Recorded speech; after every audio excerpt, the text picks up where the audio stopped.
स्वागत है आपका न्यूज 18 जम्मू कश्मीर लद्दाख हिमाचल में। मैं हूं विशाल और आप देख रहे हैं पहली खबर। जम्मू कश्मीर बीजेपी के सदर रविंद्र रैना ने कहा है कि यह हिंदुस्तान के लोगों के लिए फख्र की बात है कि हिंदुस्तान ने G20 समिट की मेजबानी की है। इन बातों का इजहार उन्होंने राजौरी दौरे के दौरान किया। रविंद्र रैना ने कहा कि G20 समिट की कामयाबी का सेहरा हमारे वजीर आजम नरेंद्र मोदी को जाता है और पूरी दुनिया ने हिंदुस्तान के दबदबे को तस्लीम किया है। उन्होंने कहा कि हिंदुस्तान का मुस्तकबिल चमक रहा है और आने वाला वक्त हिंदुस्तान का है। अपने अपने मुल्कों की आवाम की बेहतरी के लिए हम मिलजुल कर काम कर सकते हैं और हमें खुशी है कि दुनिया के तमाम बड़े ताकतवर 20 मुल्कों के जो हेड्स ऑफ द स्टेट्स हैं उन्होंने हिंदुस्तान की तारीफ की है और ये कहा है कि आने वाला जो जमाना है वो हिंदुस्तान का है और पूरी दुनिया के लिए गाइड का काम आज हिंदुस्तान कर रहा है। ये हमारे प्राइम मिनिस्टर मोदी साहब और हमारे देश की आवाम की मेहनत है जिसके चलते आज पूरी दुनिया में हिंदुस्तान का डंका बज रहा है। एलजी मनोज सिन्हा ने जिला कुपवाड़ा में बंगस फेस्टिवल का इफ्तिताह किया। एलजी ने कहा कि तरक्की के साथ साथ अमन लाजमी है। वादी बंगस को सियाहती नक्शे पर लाने के लिए हुकूमत कोशा है। उन्होंने कहा कि नामुसाद हालात से कश्मीर के सियाहती शोबे को नुकसान हुआ था। वजीर आजम मोदी की क़यादत वाली सरकार ने कश्मीर में अमन व अमान कायम करने के साथ साथ जम्मू कश्मीर के सियाहती शोबे में नई जान डाल दी है। इस साल 1 करोड़ सयाहों ने कश्मीर का रुख किया है। इस मौके पर secretary tourism Syed Abid Rashid, divisional commissioner Kashmir, director tourism, director information, chairman DDC Irfan Pandit पूरी के अलावा लोगों की एक बड़ी तादाद इस मौके पर मौजूद थी। जोरदार तालियों से आतंकवाद और अलगाववाद का जो इकोसिस्टम बनता था उसकी वजह से लोगों के मन में जम्मू कश्मीर की एक अलग छवि बन गई। और एक बात मैं फिर जोर दे करके कहना चाहता हूं, विकास तभी हो सकता है जब शांति हो। शांति के बिना न टूरिज्म हो सकता है न विकास हो सकता है। ये बात सबको अपने जहन में बैठा लेनी चाहिए। और शांति स्थापित करना केवल फोर्सेस और पुलिस प्रशासन का काम नहीं है, ये आम आदमी की भी जिम्मेदारी है, आवाम की भी जिम्मेदारी है कि अमन चैन और शांति कायम रहे। और विशेष रूप से चुने हुए प्रतिनिधियों से मैं निवेदन करना चाहूंगा कि समाज निश्चित रूप से बदल रहा है, यहां के लोग भी बदल रहे हैं। कल भारत ने एक बड़ी भारी उपलब्धि हासिल की।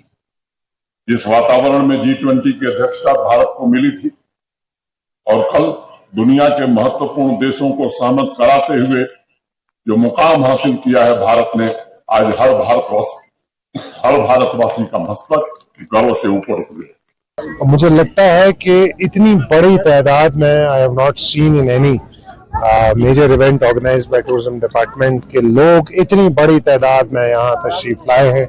मैं सबसे पहले तो खराज तहसीन अदा करना चाहता हूँ कुपवाड़ा के लोगों को, कुपवाड़ा के अवाम को, जिन्होंने इतनी बड़ी तादाद में यहाँ तशरीफ लाकर इस इवेंट को कामयाब बनाया। यहाँ के यंगस्टर्स जो सारे हैं जो बहुत कीन है और ईगर है टूरिज्म को प्रमोट करने में। बंगस और ओवरऑल कुपवाड़ा जिला अपने आप में बहुत खूबसूरती रखता है। कोई भी डेस्टिनेशन हो, बंगस हो, टिटवाल हो, टंगडार हो, करना हो या कोई भी ऐसा डेस्टिनेशन हो, कुपवाड़ा जिले का बहुत खूबसूरती है। और इसको सही मानों में टूरिज्म मैप पे लाने के लिए और टूरिज्म के बहाने से प्रमोट करने के लिए टूरिज्म डिपार्टमेंट से जो भी कोशिश चाहिए होगी हम वो करेंगे।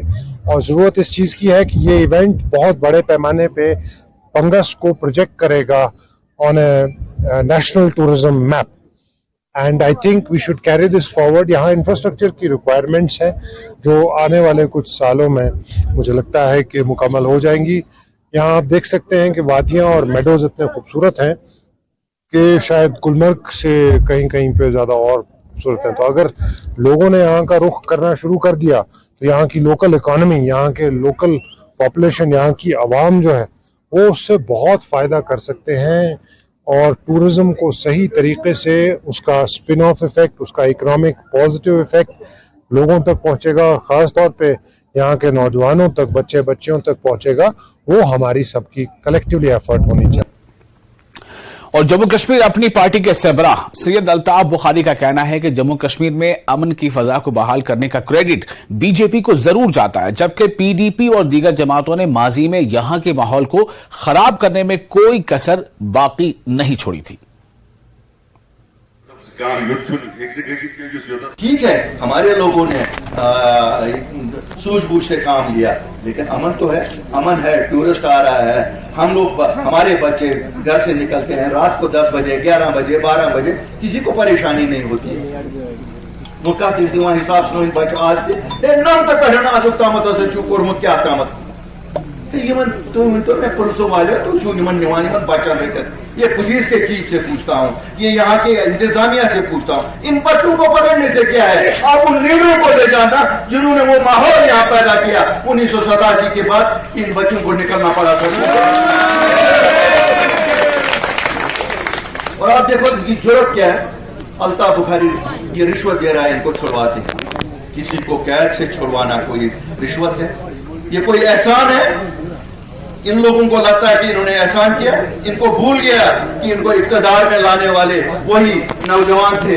चाहे वो 96 का इलेक्शन था, जब नौजवानों ने वोट दिया तो उन्होंने अमन के लिए दिया था। जब 2002 में आपकी एक जमात ने जिसने यहीं से जन्म लिया, बदकिस्मती है, साउथ कश्मीर से पानी निकलता है, पूरा कश्मीर सैलाब होता है, लेकिन आपने एक जहर साउथ कश्मीर से फैलाया जिसका आज तक हम खमियाजा सब लोग उठा रहे हैं। और वो जहर थी पीडीपी, उस पीडीपी को आप लोगों ने यहाँ से दिया, और वही पीडीपी आज कहती है कि बच्चों को छोड़ना, बुजुर्गों को छोड़ना, ये रिश्वत दे रहा है अल्ताफ बुखारी। जम्मू कश्मीर अपनी पार्टी के सरबराह अल्ताफ बुखारी ने कहा कि बीजेपी अगर G20 का क्रेडिट लेना चाहती है तो उससे कोई फर्क नहीं पड़ता, क्योंकि इस कामयाब इजलास से मुल्क को फायदा मिला है। उन्होंने कहा कि दफा 370 और रियासती दर्जे की बहाली को लेकर इनकी उम्मीदें रोशन हैं। ये G20 की मीटिंग हुई, मुल्क के लिए गौरव की बात है, और उस मुल्क में हम भी तो शामिल हैं। लेकिन बीजेपी क्रेडिट लेना चाहती है वो G20। आप देखो, हर एक क्रेडिट लेना चाहता है, इसमें क्या है? If the credit goes to them, let them take the credit. लेकिन मेरे मुल्क को क्रेडिट मिलता है। हमें एक और एजेंडा थे आज, जिस वक्त पार्टी बनी थी, शायद आपको भूल गया होगा, याद दिलाऊंगा। एक था नौजवानों की नौकरियों का तहफ़्फ़ुज़ करेंगे, शुक्र अल्हम्दुलिल्लाह वो तहफ़्फ़ुज़ लाए। ज़मीनों का तहफ़्फ़ुज़ करेंगे, वो ऑर्डर भी लाए। आखिरी एजेंडा इलेक्शन लड़ ही रहे हैं उसी के लिए। 2 साल से लोगों में जब गए, ये स्टेटहुड भी अल्लाह के फजल से हम ही बात जब लिया, आप जिम्मेवार थे, तो खाली आपका ही नहीं लिया, मेरा भी लिया, सबका ले गए। जब मतलब है सब जम्मू कश्मीर के वासियों का ले लिया। जब आएगा हम सबको भी मिलेगा। तो ही नहीं तो जरा ज्यादा 500 खेतो फुला ज्यादा।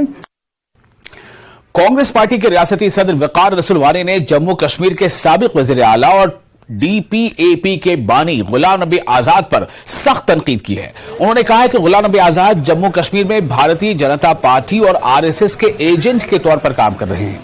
वकार रसूल वानी ने कहा कि गुलाम नबी आजाद ने कांग्रेस पार्टी के एतमाद को धोखा दिया है, जिसने उन्हें सारी जिंदगी इख्तिदार में रखा। उन्होंने दावा किया कि गुलाम नबी आजाद की पार्टी की दफ्तर को जल्द ही ताले लगने जा रहे हैं, क्योंकि वो तमाम लोग जो गुलाम नबी आजाद की पार्टी में गए थे अब उसे छोड़ते चले जा रहे हैं। वकार रसूल वानी ने इन बातों का इजहार आरिसपुरा इलाके के गांव बालाचक में कांग्रेस पार्टी के सीनियर लीडर करण भगत की सदारत में मुनक्किदा एक बड़े जलसे आम से खिताब करते हुए कही कि उस आदमी ने 50 साल कांग्रेस में खाया और आज बीजेपी का चमचा बन गया है और बीजेपी के साथ वो अलायंस में है। आज मेंबरशिप भी उसको वो जो दिल्ली में मिली है, राष्ट्रपति पूर्व राष्ट्रपति की अध्यक्षता में जो 1 नेशन 1 इलेक्शन वाली कमेटी बनी है, वो इसीलिए गिफ्ट में मिली है कि वो बीजेपी का, मोदी जी का चहेता है। यहाँ पे लोगों को आके बेवकूफ बनाते हैं, तभी उनको पब्लिक में बोलना जरूरी होता है ताकि पब्लिक अवेयर हो जाए, इसलिए हम बोलते हैं।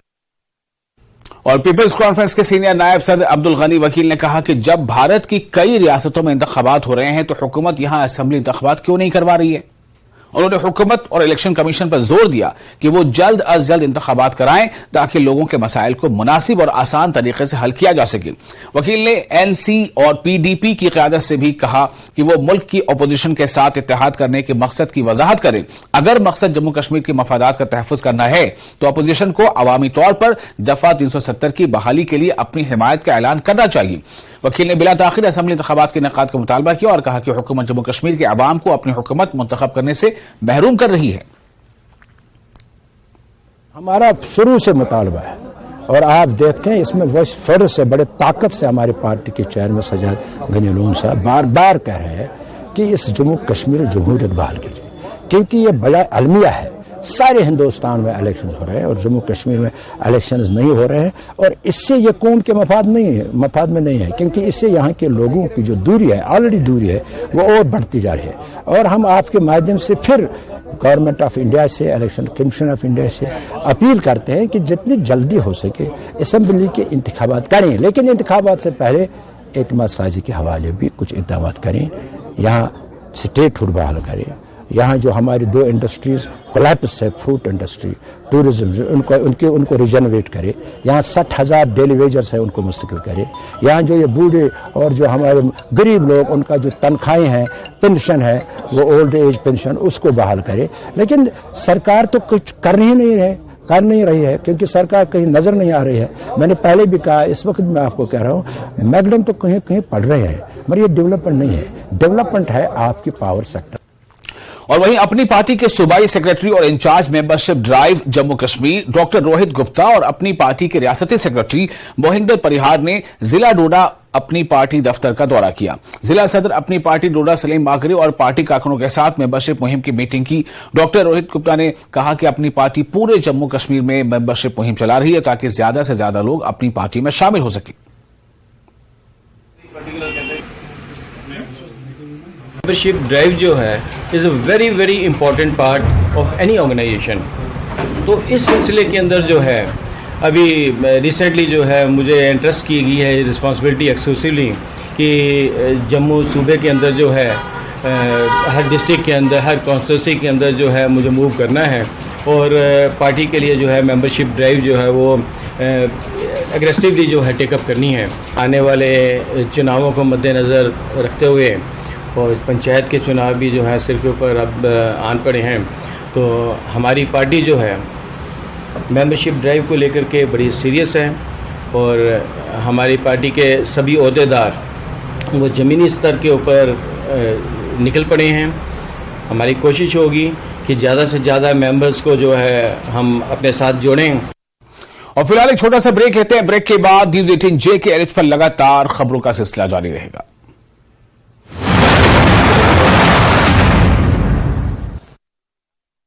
हेडलाइंस प्रेजेंटेड बाय पेट सफा आयुर्वेदिक चूर्ण। पेट सफा तो हर रोग दफा।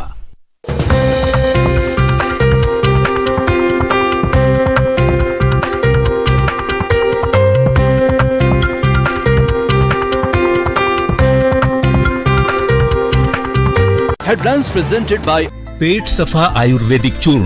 पेट सफा तो हर रोग दफा।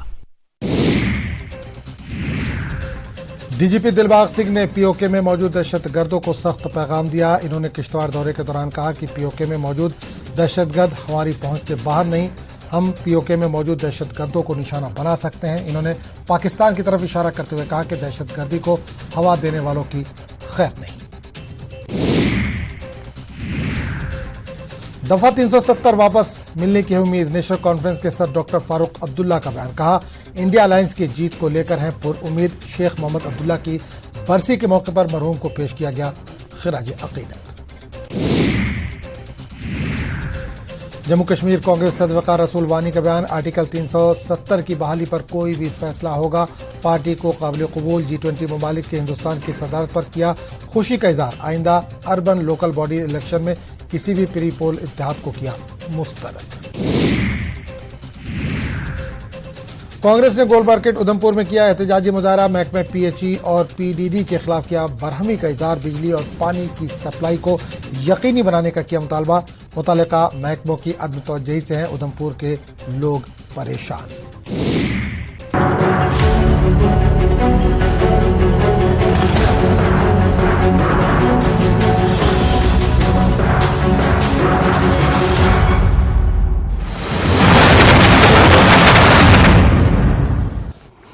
ब्रेक के बाद एक बार फिर आपका स्वागत है न्यूज़ 18 JKLH पर। आप देख रहे हैं पहली खबर। हुकूमत जम्मू में एक अहम पेशरफ्त की है। जम्मू के मशहूर रघुनाथ मंदिर से जम्मू के मुख्तलिफ मंदिरों के लिए एक खुसूसी बस सर्विस शुरू की गई है। हुकूमत मुतल्लिका महकमे की जानिब से मजहबी सियासत को फरोग देने के लिए इकदाम किए जा रहे हैं ताकि ज्यादा से ज्यादा यात्री मुख्तलिफ मजहबी मकामात के दर्शन कर सकें। पेश है एक खास रिपोर्ट।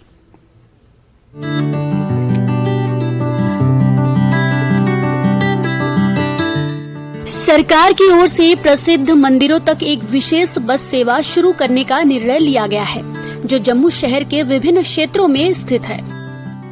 JKRTC के साथ जैसे उन्होंने हमें फैसिलिटेट किया था, जो जम्मू दर्शन जो हुआ उसमें जो बसेस जाती थी वो JKRTC की जाती थी, उसी तरीके से अब एक कुछ चीज़ों पे हम डेलिब्रेट अपॉन कर रहे हैं कि जैसे रघुनाथ बाजार में और रघुनाथ मंदिर में डेफिनेटली बहुत सारा टूरिस्ट आता है, जो जम्मू का हार्ट है हमारा।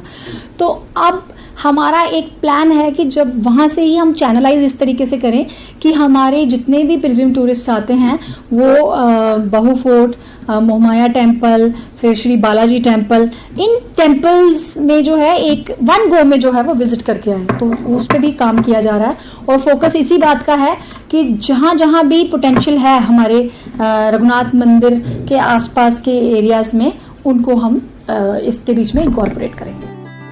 पिछले कुछ वर्षों में पर्यटकों विशेष रूप से तीर्थयात्रियों की आमद में कई गुना वृद्धि हुई है और सरकार इस अवसर का उपयोग जम्मू शहर में अन्य तीर्थ स्थलों को लोकप्रिय बनाने के लिए करना चाहती है।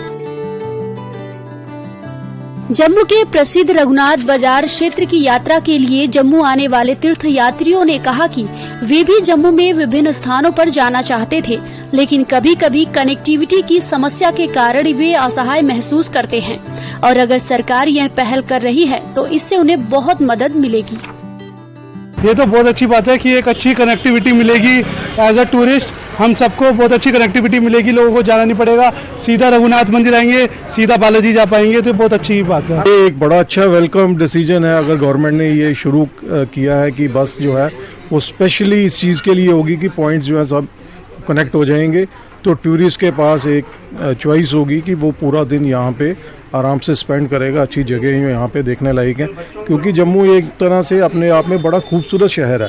आप जो मेन यहाँ पे रघुनाथ बाजार है, यहाँ से अगर आप 2 मिनट के लिए ड्राइव पे जाते हैं तो you can see the mountains, you can see the river here. ऐसी सिटी आपको कहीं नहीं मिलेगी। पोल्यूशन फ्री सिटी है, फॉरेस्ट है यहाँ पे, रिवर है यहाँ पे। जबकि पर्यटन विभाग ने कहा कि पर्यटन क्षेत्र के लिए इन बहुमुखी प्रयासों के साथ वर्ष के लिए रिकॉर्ड तोड़ पर्यटक आंकड़े हासिल करने की उम्मीद काफी हद तक पहुंच में है, क्योंकि यह क्षेत्र स्थानीय और अंतर्राष्ट्रीय दोनों पर्यटकों के लिए अपनी बाहें खोल रहा है। जम्मू और कश्मीर के पर्यटन उद्योग के लिए संभावनाएं आशाजनक बनी हुई है। जम्मू एक मंदिरों का शहर है और जब भी श्रद्धालु आते हैं वो यहाँ रघुनाथ बाजार में और इस मंदिर में अवश्य आते हैं। अब इसी का फ़ायदा उठाते हुए अब टूरिज़्म विभाग की एक कोशिश है कि सभी जो पिलग्रिमेज जो स्थान हैं उनसे इसकी कनेक्टिविटी बढ़ाई जाए। उसी के चलते SRTC के साथ मिलकर यहाँ से एक बस सर्विस चलाई जाएगी ताकि जो सैलानी यहाँ पे आने वाले हैं, श्रद्धालु यहाँ पे आने वाले हैं, उन्हें जम्मू के बाकी जगहों को भी घूमने का और देखने का मौका मिले, जिसमें तिरुपति बालाजी का मंदिर सबसे अहम है। अब देखना होगा इस कदम से जम्मू का टूरिज्म किस गति से आगे बढ़ पाता है। कैमरामैन आशुक के साथ राजेंद्र वैद, न्यूज़ 18 जम्मू। और महकमे जंगलात के एहलकारों ने नाजायज लकड़ी कब्जे में लेकर 2 अफराद को गिरफ्तार किया है। इस दौरान महकमे जंगलात के इंचार्ज ब्लॉक ऑफिसर गढ़िया और इंचार्ज बीट गार्ड को मुअत्तल कर दिया गया है। मजीद तहकीकात के लिए उधमपुर के DFO ऑफिस से मुंसलिक कर दिया गया है। मखसूस मालूमात पर कार्रवाई करते हुए फॉरेस्ट डिवीजन उधमपुर के स्लूथ्स ने टीम के साथ जब्ती वमन वल्द बदर वमन के घर पर एक छापा मारा। इस ऑपरेशन के दौरान घर से गैर कानूनी लकड़ी के एक बड़ा जखीरा बरामद हुआ। इब्तदाई मुआयने के दौरान यह पता चला कि जब्ती वमन ने गैर कानूनी तौर पर कील की लकड़ी के 187 टुकड़ों का जखीरा किया है। चनैनी में सीजर हुआ है, उसका हमारे पास स्पेसिफिक इनपुट था। 6 सितंबर को 12 बजे तकरीबन इनपुट आया, 1 बजे रेड की गई, 5 बजे तक रेड चली और सीजर किया गया। इसमें 187 नंबर ऑफ कायल पीसेस जो कि प्रतीत होता है कि ग्रीन ट्री से हैं, तो वो सीज़ किए गए। इसमें 2 एप्रीहेंड किए गए आदमी। पहला आदमी जिसको एप्रीहेंड किया गया उसका नाम जयपति वर्मन है, पश्चिम बंगाल का रहने वाला है। उससे हमें क्लू मिला कि ये पीछे से कोई सुरेंद्र शर्मा है, चनैनी का रहने वाला, और इन दोनों आदमियों को क्वेश्चनिंग के लिए ऑफिस बुलाया गया। और फाइनली हमने इसमें 2 डिपार्टमेंटल कार्रवाई भी की है। 2 ऑफिशियल्स को सस्पेंड किया है, इंचार्ज ब्लॉक ऑफिसर काड़ियाँ और बीट गार्ड काड़ियाँ को सस्पेंड किया है इसमें हमने। फर्दर इसमें हम इंडियन फॉरेस्ट एक्ट के सेक्शन 26 और सेक्शन 52 में क्रिमिनल प्रोसीडिंग्स चलाएंगे। एओ कोर्ट में जो मेरे पास ही होती है उसमें लकड़ी की कॉन्फिस्केशन प्रोसीडिंग चलाएंगे। तो फर्दर यही एक्शन होगी, कोर्ट में ट्रायल चलेगा और लकड़ी के कॉन्फिस्केशन का ट्रायल चलेगा। Kashmir bank officers association Jammu Kashmir Ladakh committee ने नंदुरिशी ऑडिटोरियम स्कॉच शालीमार श्रीनगर में अपनी पहली कॉन्फ्रेंस की इफ्तिताही तकरीब का इनेकाद किया ताकि बैंकिंग अमले के काम की जिंदगी के बिगड़े हुए तवाजुन के मसले पर गौर किया जा सके। वो बढ़ते हुए तनाव के लिए जिम्मेदार मुख्तलिफ वजूहात पर बातचीत कर रहे हैं और काम की जिंदगी में तवाजुन बरकरार रखने के तरीके तजवीज करते हैं। हाँ, all India bank officers association का हमारी यूनिवर्सिटी में पिछले 1 साल में ये दूसरा यहाँ पे इवेंट हो रहा है और इस एसोसिएशन की मदद से हमने अपनी यूनिवर्सिटी में एक एंडोमेंट फंड क्रिएट किया है और उस एंडोमेंट फंड का पहला सेरेमनी इसी एसोसिएशन की तरफ से आया था, करीब 13 लाख रुपए का, जो बढ़ते बढ़ते करीब 60 लाख से ज्यादा हुआ है। और उस फंड से हम अपने स्टूडेंट्स, जो नीडी स्टूडेंट्स, उनको हम स्कॉलरशिप्स प्रोवाइड कर रहे हैं। और दूसरा बड़ा रीजन ये है कि बैंकर्स एसोसिएशन के साथ जुड़ने का, कि हम उनको ये मोटिवेट करें कि जो कंट्री में जो, और खासकर जम्मू कश्मीर में जो हमारे फार्मर्स हैं, स्मॉल लैंड होल्डर्स हैं, उनको क्रेडिट फैसिलिटेशन कैसे किया जाए। क्योंकि अगर हमने टेक्नोलॉजी को फार्मर्स तक पहुंचाना है तो फार्मर के पास एक क्रेडिट होना जरूरी है, उसके पास एक कैपिटल होना जरूरी है, जो फार्मर इनिशियली वो टेक्नोलॉजी अडॉप्ट नहीं कर सकता है। और हमने इस यूटी जम्मू कश्मीर में एक पॉलिसी लागू करी है, जम्मू कश्मीर गवर्नमेंट ने, हॉलिस्टिक एग्रीकल्चर डेवलपमेंट पॉलिसी, हमारे ऑनरेबल लेफ्टिनेंट गवर्नर ने। और उसमें फोकस इसी बात पे है कि हम एग्रीकल्चर को, हम कमर्शियल एग्रीकल्चर कैसे ले जाएं और उसमें टेक्नोलॉजिकल इन्फ्यूजन हम कैसे करें। तो उस टेक्नोलॉजिकल इन्फ्यूजन को करने के लिए फार्मर्स को कैपिटल चाहिए और कैपिटल के लिए सारे बैंक्स को आगे आना होगा, उनको क्रेडिट फैसिलिटेट करना होगा और उन्होंने रिलैक्स करना होगा वो सारी कंडीशंस जो वो रख रहे हैं अपने फार्मर्स को या अपने जो है ना इनको इन तक पहुंचने के लिए। तो ये जो कॉन्फ्रेंस आज हो रही है, इसमें हमारा जो मेन थीम है that is the work life business of the banking staff, जो अभी डिस्टर्ब हुआ है उसको कैसे हाईलाइट किया जाए और बैंक ऑफिसर्स के जो जेन्युइन उनकी स्ट्रेस लेवल जो इस वक्त है, वर्क स्ट्रेस, उसको कम कैसे किया जाए। तो ये जो यूनियन है, सभी बैंक्स में इसके यूनिट्स है, सभी ऑफिसर्स को ऑर्गेनाइज करके अपनी स्ट्रगल को आगे ले जाएगी। तीनों स्टेटों की इकट्ठी ये कॉन्फ्रेंस होगी। इसमें आज यहाँ की लीडरशिप एक सिलेक्ट होगी और जहाँ से हमारे जनरल सेक्रेटरी ऑल इंडिया के आए हुए हैं एस नागराजन, वो पूरी बैंकिंग इंडस्ट्री में जो चीजें वापर रही है उसके बारे में बताएंगे। और ये जो हमारी यूनिट इख्तियार होगा, ये इन तीनों स्टेटों के लिए काम करेगा। और इसमें कहीं भी कोई, किसी बैंक में कोई मैनेजमेंट जो बदीकी करती है, उसके अगेंस्ट ये लड़ने का एक प्लेटफॉर्म होगा हमारे लिए। किसी ब्रांच में भी या किसी बैंक में भी कोई एक्सेस होता है तो ये यूनिट जो है उसके अगेंस्ट काम करेगा। और जो भी इंस्ट्रक्शन AIBO से आएगी, कहीं कोई भी ऑल ओवर इंडिया की कोई कॉल आती है तो उसको इम्प्लीमेंट करने के लिए हमें बहुत ज्यादा सही होगा जी, क्योंकि लीडरशिप हर विषय में चाहिए। लीडरशिप होगी तो ही लोग पीछे आ सकेंगे। सो इस मकसद के लिए ये आज का प्रोग्राम रखा गया है। Sir, I would like to go with English. Basically we come from Ladakh and हमारा ले और कारगिल का हम मेंबर्स आए हुए आज। तो this is something very special for us and this is for the first time that our voice is herding. So ये हमें, हमारे लिए, हमारे लद्दाख के लिए एक मौका है। तो this is for the first time हम और मेरे कॉलीग मेंबर के ये ग्रीवेंस को रिड्रेस करने के लिए बहुत बड़ा मौका हमें मिला है। उस पर हम अपना छोटे मोटे ग्रीवेंस लद्दाख से हम बिलोंग्स करते हैं। हमारे टोपोग्राफी को लेके हमारे वक्त टफेस्ट टेरेन के से हम बिलोंग्स करते हैं। वहाँ के अल्टीट्यूड एलिवेशन पे, वहाँ के टफ टेरेन में विंटर्स, स्पेशली विंटर्स में हमें क्या क्या एज अ बैंकर्स हमें क्या क्या चैलेंज फेस करना पड़ते हैं, ये रिड्रेस करने के लिए हम यहाँ पहुँचे सर।